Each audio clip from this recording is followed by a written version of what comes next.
Oi, muito bem-vindo a você que nos acompanha no canal Chanel Pensador. Aqui a gente procura estudar um pouco mais a Bíblia de capa a capa. E o nosso lema é: pensai nas coisas do alto. O tema que iremos abordar no vídeo de hoje é como eles viajavam nos tempos bíblicos, como eram as viagens nos tempos bíblicos.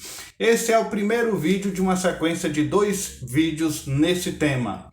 Queridos, as viagens nos tempos bíblicos eram feitas, na maioria das vezes, por terra, com muitas dificuldades, montados em animais ou a pé, e algumas vezes por água.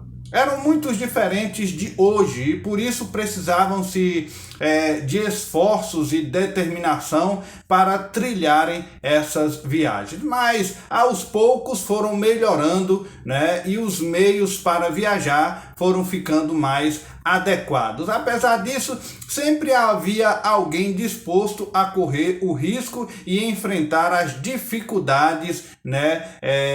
Despesas necessárias, tempos necessários para determinadas viagens. Naquela época, o povo não achava o tempo tão escasso como é nos dias de hoje.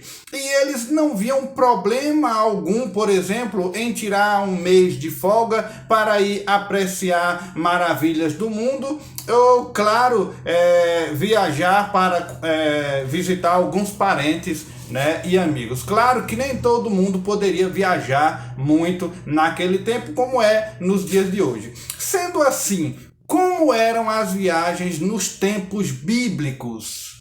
Esse é o nosso assunto de hoje. Continue ligado. Antes de falarmos desse assunto, eu gostaria de lembrar você, se você ainda não se inscreveu no canal Chanel Pensador, aproveite agora esse momento, se inscreva. Logo após a sua inscrição, acione o sininho para você estar recebendo novidades no canal. Deixe lá o seu joinha e compartilhe esse vídeo, né, nos seus grupos com familiares e amigos, ok? Canal Chanel Pensador, pensando nas coisas do alto. Pois bem, queridos, como eram difíceis as viagens nos tempos bíblicos. Muitas pessoas nunca se afastaram da sua cidade natal mais que 160 quilômetros, mas mesmo assim a maioria gostava de viajar naquele tempo. A própria obrigação de fazer as romarias a Jerusalém significava que todos teriam forçosamente que se deslocar, né, de seu lugar de habitação e ir para Jerusalém. Isso periodicamente eles tinham que fazer.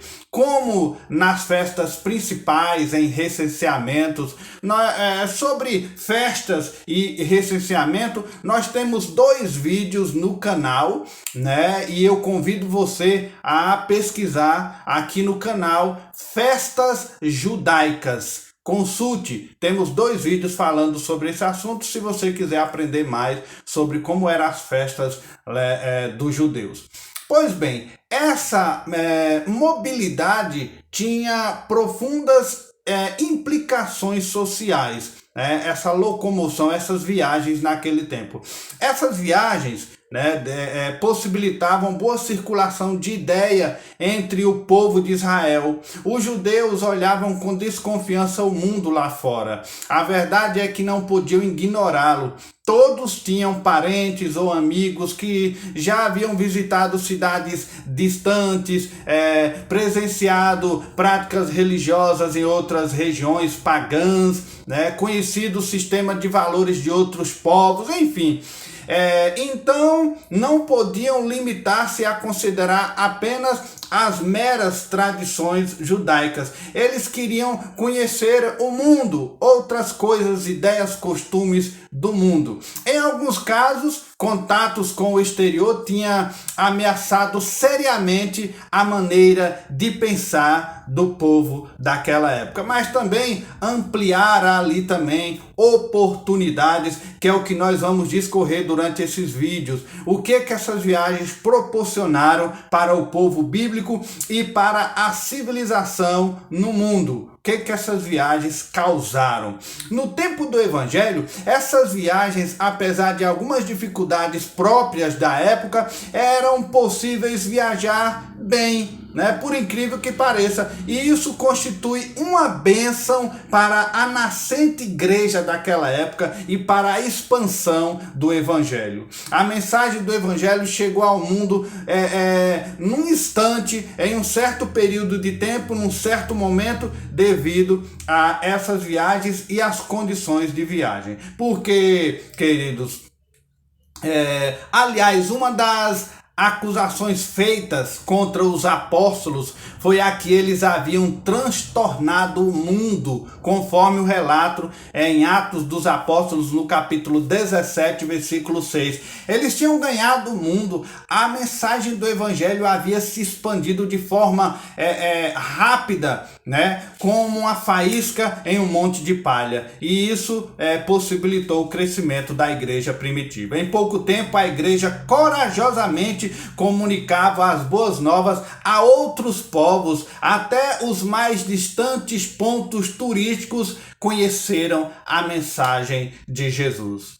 Os romanos tinham implantado um excelente sistema de transportes e os cristãos, claro, tiraram o melhor proveito dele naquela época. Então, outro dia nós falamos sobre o tempo certo de Jesus vir ao mundo, de Jesus se apresentar em Jerusalém. Estava culminando ali num ponto central da expansão, né, de Roma e dos conhecimentos de Roma, da expansão do Império Romano. E ali foi onde casou-se, né, com essa expansão e também a divulgação do reino de Deus através de Jesus e dos seus seguidores. Os historiadores calculam que no ano 117 de nossa era, quando os romanos chegaram ao ponto máximo da expansão geográfica, a intricada rede de caminhos por eles construídos percorriam ali, somando 80 mil quilômetros de estradas e caminhos que eles haviam trabalhado ali em torno na expansão romana. Então, começando por aí, né, esse progresso em caminhos e estradas em Roma, 80 mil quilômetros na época de Cristo. Como eram as estradas e caminhos nos tempos bíblicos? Queridos, eles construíram estradas e caminhos, vias importantes que depois foram úteis para a expansão do evangelho. Se casou, né, esse progresso de caminhos e estradas com o crescimento do evangelho, do reino de Deus aqui na terra. Para que as viagens nos tempos bíblicos se tornassem uma prática comum, era essencial que houvesse um bom sistema viário, né? Acessos, entradas e saídas de estradas. A rede de estradas principais construída pelos romanos compreendia um total de mais de 80 mil quilômetros. Era aí cerca de 38 quilômetros de estradas secundárias, né, junto com essas aí. E as estradas romanas não eram planas e niveladas, mas tinham um piso sólido, sendo pavimentadas com uma boa camada de pedra. E se você for pesquisar, ainda existe alguma dessas estradas até nos tempos de hoje. Pense aí.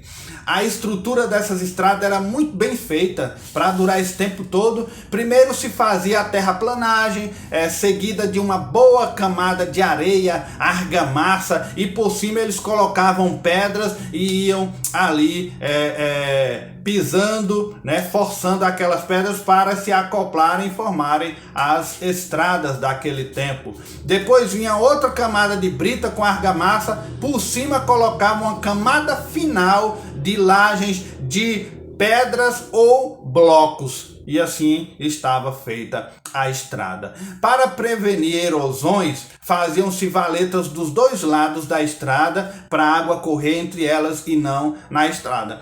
Essas estradas eram bem construídas e resistentes, e algumas delas, como eu já disse, duram até os dias de hoje. Aí, como provar que duram até os dias de hoje. Uma delas é a Via Ápia, que liga Roma a Capua. Ela é chamada de a Rainha das Estradas. Ela foi feita 300 anos antes do cristianismo. Tempos depois, muitos cristãos iriam viajar por ela para ouvir o apóstolo Paulo, como podemos ver o registro disso lá em Atos capítulo 28, versículo 15. Ela existe até o dia de hoje, a Via Ápia, que liga Roma a Capua. É a rainha das estradas que dura até hoje. Sua construção se deu durante o reinado de diversos imperadores e ela é cerca de 6 metros de largura a 580 quilômetros de extensão. Via Ápia.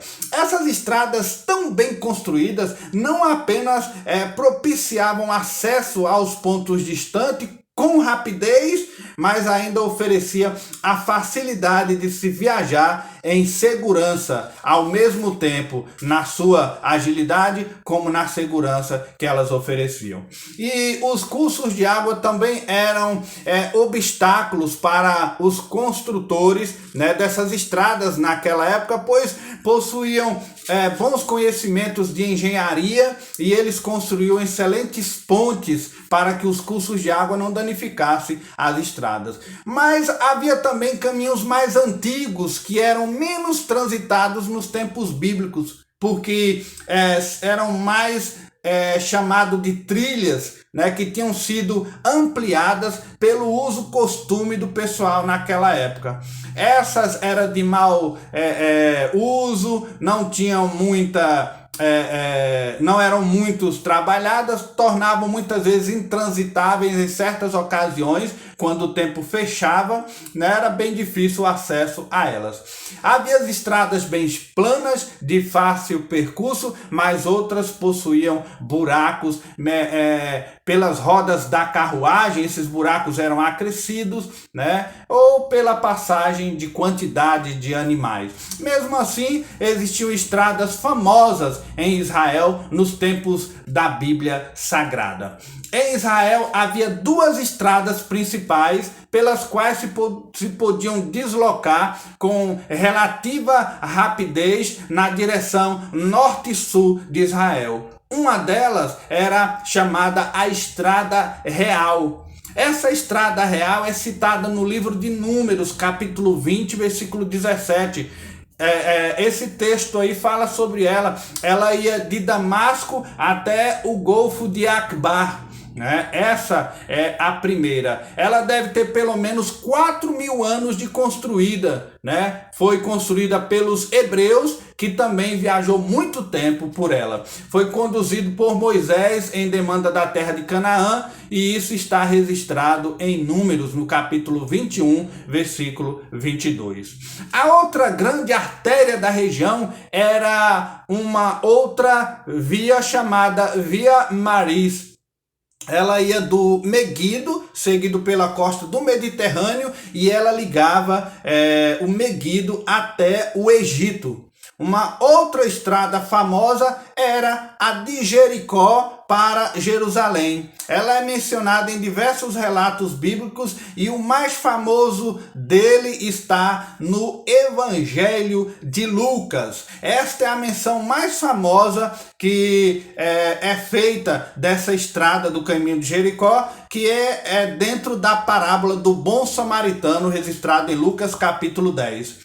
É uma estradinha pequena, bastante sinuosa, pela qual também Jesus viajou muitas vezes, conhecido bem ali sua fama, né? A estrada também era perigosa, porque abrigava ali muitos salteadores. A estradinha de Jericó. Alguns denominavam essa estradinha como a estrada vermelha ou sangrenta. Era uma estrada perigosa. Os romanos colocaram soldados ao longo dela. Nós cremos que por causa da repercussão desse caminho sangrento foi que muitos chamavam ela de um caminho violento, segundo a afirmação de Cristo de que ela era o caminho, onde ele próprio afirma no Evangelho 14:6 que se tornou o caminho, por referência da estradinha de Jericó. Então, esse versículo faz referência àquela estradinha, ou aquela estradinha se ligou a esse versículo. Esse termo é encontrado diversas vezes no livro de Atos 19, no versículo do 9 ao 23, no capítulo 22, no capítulo 24, né?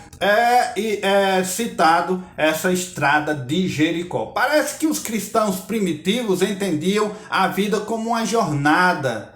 E por isso Jesus, como o caminho pelo qual se viajava pelo mundo, fez essa ligação aí e disse em João 14:6 que ele era o caminho, a verdade e a vida. Mas também, se falando das viagens naquele tempo, tem as rotas marítimas. Quanto a essas rotas, o cidadão comum podia fazer longas viagens pelas diversas rotas aquáticas que havia ali, de maior ou menor percurso, né, naquele tempo. E quando faltava o vento, aí eles precisavam usar o remo. A melhor época para se fazer uma viagem marítima era no verão, né, onde os fortes ventos ajudavam ali. Mas mesmo nesse período poderia haver surpresas desagradáveis. Viajar no inverno era perigoso e uma tripulação só se arriscava a sair nessa época se houvesse um motivo muito forte para eles se deslocarem ali. O relato da viagem, por exemplo, de Paulo pelo Mediterrâneo a caminho de Roma é bastante ousado. Foi uma travessia tumultuada que ficou registrada em Atos capítulo 27, versículo 28. Essa experiência vivida pelo apóstolo mostra bem os perigos que muitas vezes estavam expostos àqueles que viajavam pelo mar. Outro relato bíblico conhecido que também focaliza uma desastrosa viagem marítima é a do teimoso profeta Jonas, no capítulo 1, versículo 3. Fugindo ao chamado de Deus, Jonas embarca em uma embarcação em Jope, num navio que seguia para Tarse, e Jope é hoje a cidade de Jafa, que fica ao sul de Tel Aviv. E Jonas se tornou também uma experiência muito desagradável em viagens marítimas perigosas ali também.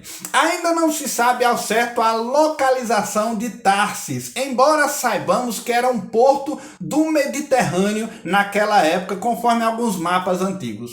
Pode ter sido um local bem distante como a Itália ou até mesmo um outro local como a Espanha, mas isso não temos com certeza. Pelo menos como Jonas agiu, tem-se a impressão de que Tarsis era bem distante, né? Como se sabe, a viagem dele teve um desfecho aparentemente desastroso, né? Já que tiveram de jogá-lo no mar, depois de lançarem fora toda a carga para evitar que o navio fosse destruído naquela tempestade que estava atingindo eles. Mas Deus salvou o profeta para realizar os seus propósitos, e eu sei que você conhece essa história. Sobre a estrutura daquelas embarcações, sendo a mão de obra escrava, abundante e barata, era muito comum os navios terem uma estrutura para comportar inúmeros remadores. A maioria dessas embarcações, aquelas de grande porte, chegavam a utilizar o serviço de 40 a 50 remadores. Aí veja, a paz romana teve um papel muito importante na navegação marítima. Sobre o domínio romano, principalmente no governo de Augustus, os piratas eram perseguidos, eram capturados e na maioria das vezes eram mortos, né, pelo governo Augusto. Isso garantia uma viagem mais segura, facilitando muito mais tranquilidade no deslocamento dos cristãos primitivos, né, para a propagação do Evangelho de Deus. Temos a impressão de que os israelitas, de modo geral, não se sentiam muito atraídos pelo mar, né? Apesar da pesca no Mar da Galileia ser uma atividade bastante comum, mas o que parece, eles procuravam evitar o alto mar, o Mediterrâneo. Contudo, eles tinham necessidade de utilizar o transporte marítimo para a importação e exportação de mercadoria. Nós vamos ver isso a miúdo no próximo vídeo, né? O tempo de duração de uma viagem marítima ia variar bastante nas condições do tempo, nas condições do transporte. Contudo, dependia muito, né, das velas, do trabalho, das condições do tempo, do horário da viagem, né, da força humana ali. Às vezes alguém podia fazer uma travessia rápida, por exemplo, de Alexandria a Roma, levando apenas 10 dias. A volta, porém, poderia demorar 60 dias se o clima não ajudasse.